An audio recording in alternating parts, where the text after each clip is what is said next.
நேற்று வந்து நம்ம கோழி வாங்கினோம். கோழியும் 10 முட்டையும் இப்போ அடை வச்சுருக்காது உள்ளே இருக்குது பார்த்தீங்களா.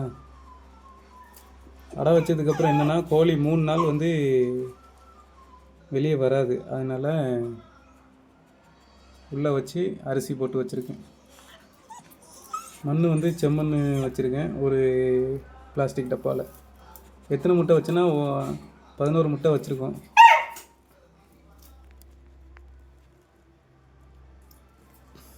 11 முட்டையில் எத்தனை குஞ்சு பொரிக்குதுன்னு பார்ப்போம். 11 முட்டை ஏன் வச்சோன்னா ஒத்த இலக்கில் தான் வைக்கணும் அப்படின்னு சொன்னாங்க. சரி ஃபஸ்ட்டு வைக்கிறோம் அப்படின்ட்டு. இது கொஞ்சம் நம்ம தண்ணி வைக்கணும். அரிசி போட்டாச்சு. 3 நாள் கழித்து கொஞ்சம் நேரம் இறமையை விட்டுட்டு மறுபடியும் உள்ளே வைக்கணும் கோழியை. இன்றைக்கி 2ஆவது நாள். இதுக்கப்புறம் 21ஆவது நாளில் குஞ்சு பொரிக்கும். அப்போது எத்தனை குஞ்சு பொரிச்சிருக்குது அப்படிங்கிறத சொல்கிறேன். ஓகேவா?